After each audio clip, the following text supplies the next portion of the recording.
आज मैं विजिट कराने आई हूँ आप लोगों को एक ऐसी शॉप का जो लोग बेसिकली कैनवस बैग को मैन्युफैक्चर करते हैं। इनका काम ही बड़े ब्रांड्स को बैग्स मैन्युफैक्चर करके देने का है। इनके पास मुझे कैनवस बैग की यहाँ पर काफी हसीन वैरायटी नजर आई है।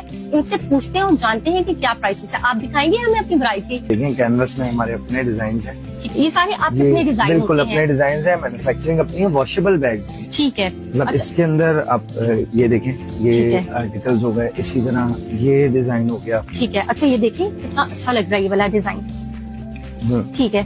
अच्छा ये खराब तो नहीं होते जल्दी? ये बताएं। इसके अंदर जो है ना रबर लगा हुआ है, तो आप इजीली इसको वॉश कर सकते हो और रिटर्न एक्सचेंज हमारा अवेलेबल है ऑलवेज। ठीक है, ठीक है। अच्छा ये बताइए आपको ऑनलाइन काम है ये शॉप का भी एड्रेस है जो वेयर हाउस का है? शॉप का जो है वो एड्रेस हमारा है shop number F48 gold mark Nazimabad Taimuria मस्जिद के बिल्कुल ऑपोजिट बाड़ा मार्केट के करीब। ठीक है। और ये कितने का आप दे रहे हैं बैग, ये भी बताइए? ये हम 1650 रुपीज